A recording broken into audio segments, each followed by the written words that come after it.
నిన్న రాత్రి 9 గంటల టైంలో పేషెంట్ సంబంధించిన వాళ్ళ బంధువులు ఇంకా ఫ్రెండ్స్ ఎంతమంది అసలు ప్లాన్ వచ్చారు.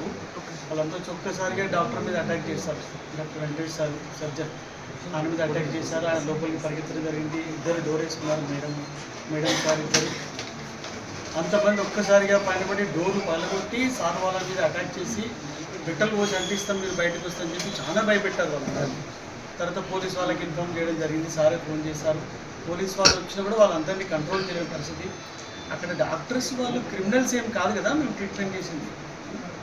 ఇంత దారుణంగా ట్రీట్ చేయడం అయితే కరెక్ట్ కాదు. రిస్క్ కేసు అయినా పేషెంట్ని సేవ్ చేయాలని ట్రై చేశారు మేడం గారు. అది ఆ ప్రాసెస్లో చనిపోయింది 2 days తర్వాత. ఇక్కడ ఆపరేషన్ చేశారు, నైట్ ఇక్కడ మేనేజ్మెంట్ చేసినారు. ఆ బీపీ ఎక్కువడం వల్ల బ్రెయిన్లో బ్లీడింగ్ అయిపోవడంతో పేషెంట్ అన్కాన్షియస్ అయిపోయింది. ఇక్కడ సిటీ స్కాన్ అవైలబుల్ ఉంది, సిటీ స్కాన్ కూడా తీశారు. దాంట్లో క్లాట్ ఉందని చెప్పేసి నెక్స్ట్ ఖచ్చితంగా బ్రెయిన్ సంబంధించిన డాక్టర్ చూడాలని కర్నూలు రెఫర్ చేశారు. అక్కడ వాళ్ళు మ్యాక్సిమం ట్రై చేసినారు. అక్కడ నుంచి పేషెంట్ వాళ్ళ బిల్లింగ్తోనే వాళ్ళు ఇష్టపడి మేము హైదరాబాద్కి వెళ్తామని హైదరాబాద్ తీసుకెళ్లారట. అక్కడ కూడా ట్రీట్మెంట్ ప్రయత్నం చేసినారు. పేషెంట్ అన్ఫార్చునేట్లీ చనిపోయిన తర్వాత ఆపరేషన్ చేసిన డాక్టర్ ఇక్కడ కారణం అని చెప్పి డెడ్ బాడీ తీసుకొచ్చి ఇక్కడ అందరూ అక్కడ నిరసన తెప్పొచ్చు. సార్ ఇలా జరిగింది, మీ తప్పేమన్నా ఉందా, ఎందుకు ఇలా జరిగిందని అడగొచ్చు. కానీ ఏదో క్రిమినల్ని అటాక్ చేసినట్లుగా దారుణంగా అంతమంది వచ్చి హాస్పిటల్ మీద కాడి ఒకేసారి చంపేస్తాం మిమ్మల్ని అంటే అంతా భయభ్రాంతులు చేస్తే రేపు పొద్దున ఏ చిన్న కేసు కూడా హ్యాండిల్ చేయడానికి భయపడతారు డాక్టర్స్. ఆల్రెడీ ఇలాంటి కేసులు చాలా జరిగాయి, 5 జరిగాయి. మన గద్వాలు కూడా చాలా హాస్పిటల్ జరుగుతూ ఉన్నాయి. మీడియా వాళ్ళు మీరు కూడా చాలా సపోర్ట్ చేయాలి. డాక్టర్స్ మీద ఏం చేస్తున్నారో చెప్పండి. మా గురించి పాజిటివ్ చెప్తున్నాం కాదు.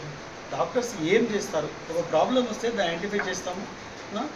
ఈ పుస్తకాలు ఆల్రెడీ ఇన్వెస్టిగేట్ చేసి ఏ మెడిసిన్ ఏ రోగానికి వాడాలో వాళ్ళే తయారు చేసి ఉంటారు, మేమే తయారు చేయం. ఆ విధంగా ప్రిస్క్రైబ్ చేస్తాం. పేషెంట్స్ యొక్క వాళ్ళ ఇమ్యూనిటీ లెవెల్స్ వాళ్ళు ఎలా ఉంటారు దాన్ని బట్టి కొందరు ఫాస్ట్గా రియాక్ట్ అవుతారు, కొందరు రియాక్ట్ అవ్వరు, కొన్ని కేసు కాంప్లికేట్ అవుతారు, డెత్ అవుతారు.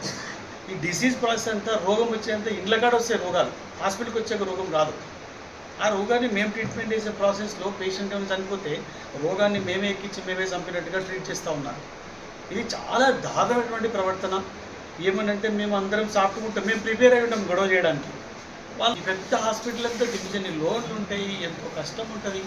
100-150 మంది స్టాఫ్ ఉంటారు. అంతమంది కష్టపడితో పేషెంట్ ట్రీట్మెంట్ జరుగుతారు.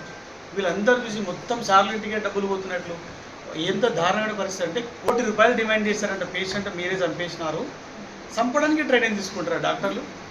చేసి మీరు కూడా కొంచెం రికార్డ్ చేసుకోవడం కాకుండా దాన్ని ఆలోచించి ఏమైనా ఇలాంటివి జరగకుండా మీ వంతు సాయం చేయండి అని మీడియా వాళ్ళని నేను రిక్వెస్ట్ చేస్తున్నాను.